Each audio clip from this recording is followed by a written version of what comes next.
Quem estiver prestando atenção nas notícias ultimamente vai entender muita coisa que está escancarada na cara do povo aí. Que basta a gente prestar um pouquinho de atenção para entender.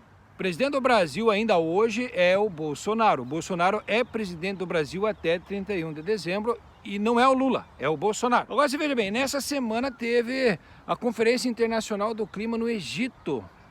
E o Bolsonaro não foi nessa conferência, foi o Lula, que não é presidente do Brasil, que vai ser a partir de janeiro. Você veja como que pode. O presidente do Brasil não foi, não sei se não foi convidado, não sei se não foi porque ele já vai sair do cargo em dezembro. O Bolsonaro não foi. Quem foi o Lula, e o Lula foi com um jatinho particular de um amigo.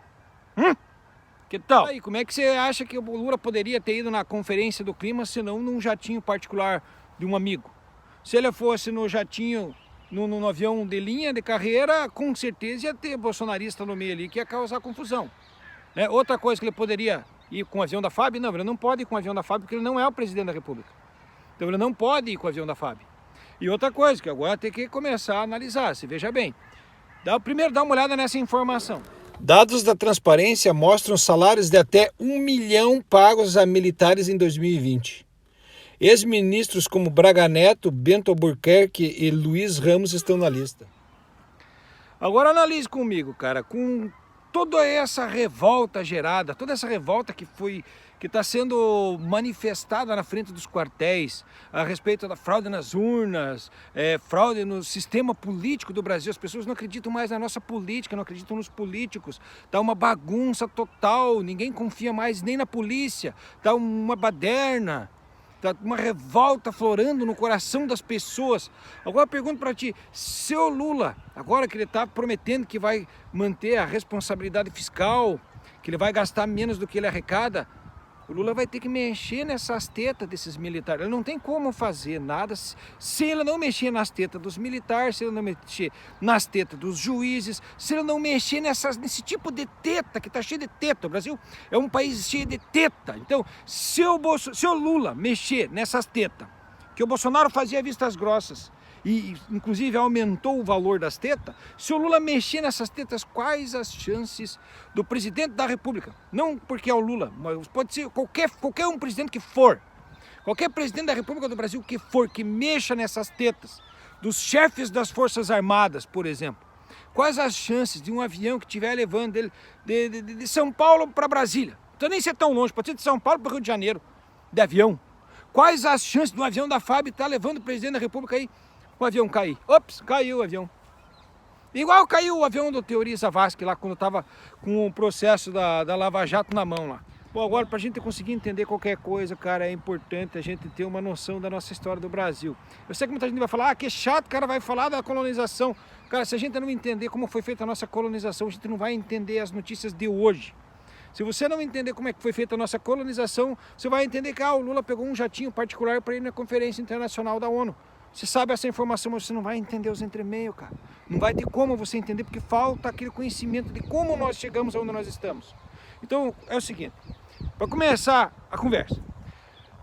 500 anos atrás, aqueles navios velhos de madeira, aqueles navios que vinha navegando na velocidade do vento, quando saía lá de Portugal, quando vieram descobrir o Brasil, quando vieram colonizar o Brasil, aqueles navios de madeira velho, que vinham na velocidade do vento, levavam de 40 a 50 dias para chegar no Brasil. E um navio daquele não levava mais do que 80 marujos, certo? Os navios negreiros levavam até 150 pessoas, mas os navios que foi feita a colonização levava 80, 85 pessoas. É o que vinha.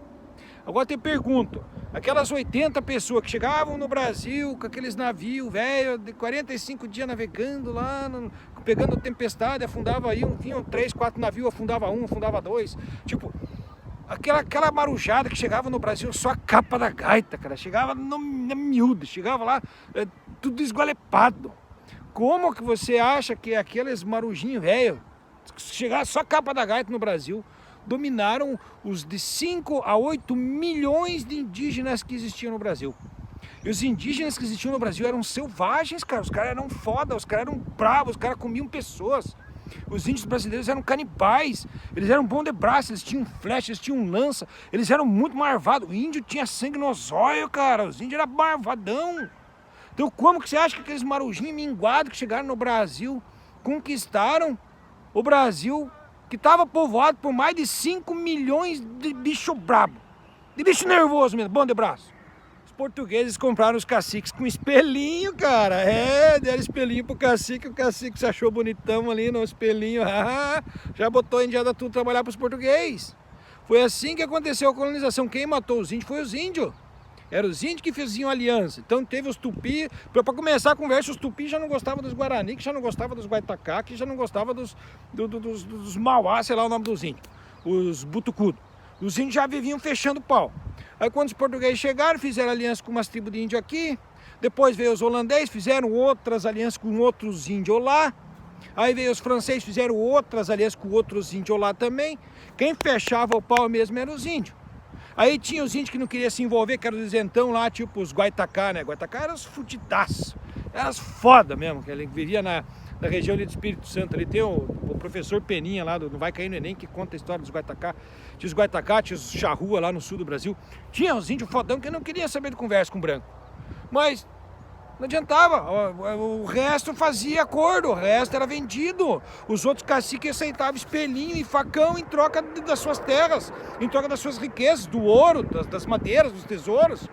E eles não tinham espelhinho e trocavam. Espelhinho em troca da sua nacionalidade, em troca do seu povo. Os caciques botavam os índios brigar, por quê? Porque eles estavam se beneficiando, estavam com o espelhinho na mão. E é o que está acontecendo hoje. Aí você vê general ganhando R$1 milhão, é a mesma coisa, o espelhinho. Espelhinho para os caciques é a mesma coisa que general com R$1 milhão. Juiz com auxílio moradia, mesmo tendo casa própria, auxílio para comprar paletó. Juiz e chefe das Forças Armadas, tudo pelego, parasita, com espelhinho na mão, entregando a soberania do nosso país, entregando a nossa nacionalidade, entregando a nossa nação à discórdia, entregando a nossa nação aos estrangeiros. É isso que está acontecendo. O povo brasileiro está dividido igual os indígenas estavam.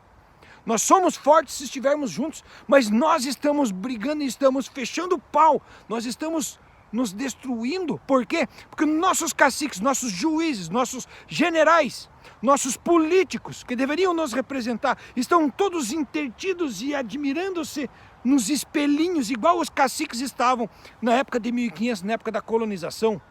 Nossos caciques não têm vergonha na cara, não têm discernimento do que é certo e do que é errado. Principalmente os juízes. Um mais pelego e mais sem vergonha do que o outro. Um mais jaguara do que o outro, que aceita receber auxílio moradia, tendo casa própria, aceita receber salário acima do teto.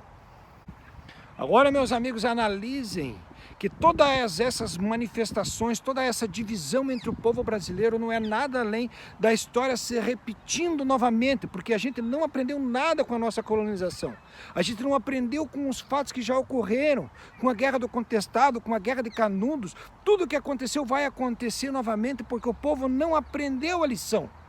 E porque a corrupção faz parte do desenvolvimento da nossa nação. A nossa classe dominante, os juízes, os chefes das Forças Armadas, os políticos, são todos corruptos.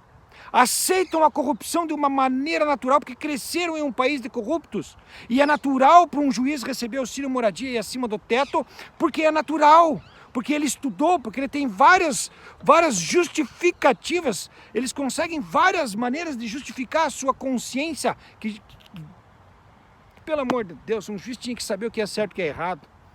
Se um juiz não sabe que receber acima do teto é errado, então não serve para ser juiz. Mas ninguém pode mexer, então criou-se classes de intocáveis.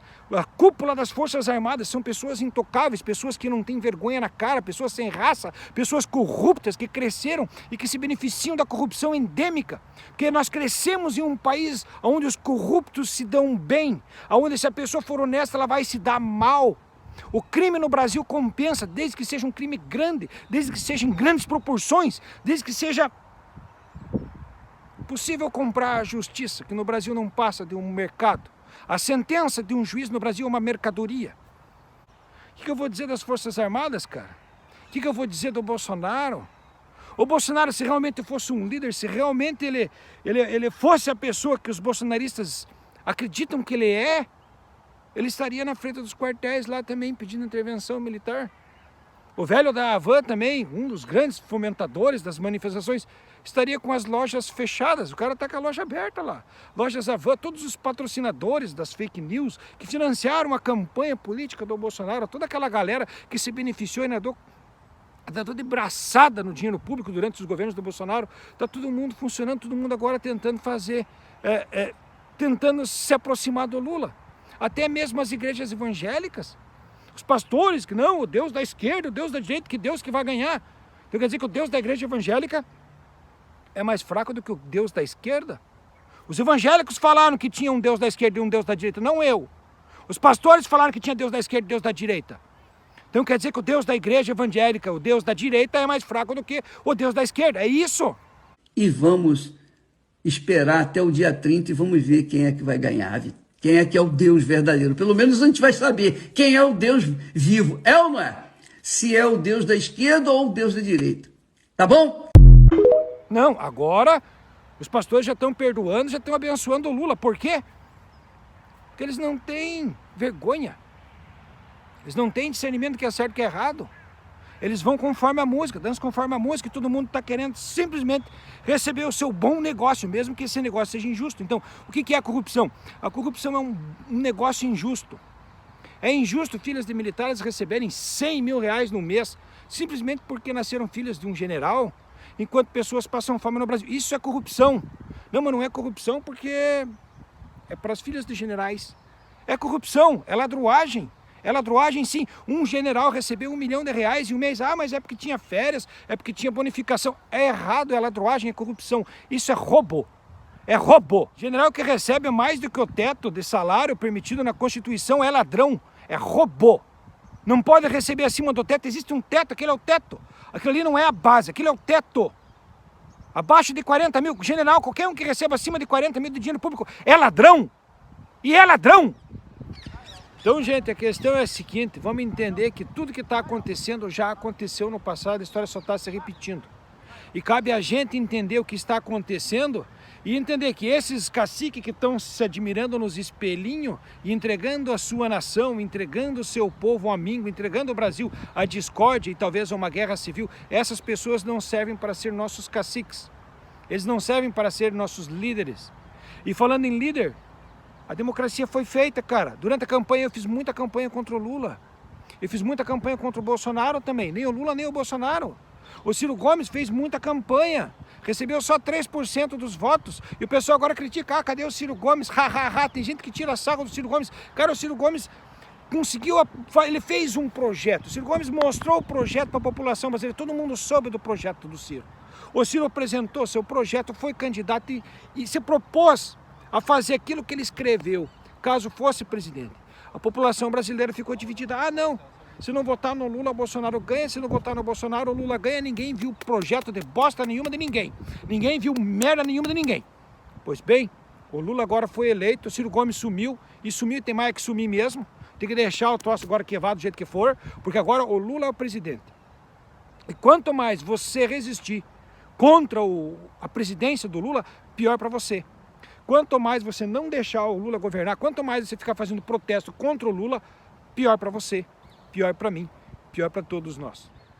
Então, meu amigo, minha amiga, eu quero lhe pedir para que você analise as informações que você recebe no seu telefone, as informações que você vê na televisão, e que você tente entender e compreender a maneira injusta que foi feita a nossa colonização e a maneira injusta que é feita e que é organizada a nossa sociedade hoje em dia. E entendam o seguinte, que toda essa discórdia, toda essa manifestações de opostos, toda essa violência que está começando a ser gerada no Brasil é simplesmente o resultado de um trabalho externo. Existe uma força externa, porém ainda oculta, que está transformando a população brasileira que está polarizando a população brasileira para que a nossa comunidade, para que a nossa sociedade seja fraca, para que seja facilmente dominada. E agora só me resta pedir a Deus que um dia Deus abençoe o Brasil e você, e que um dia nós se livre das pragas e dos percevejos. A minha continência, a bandeira americana.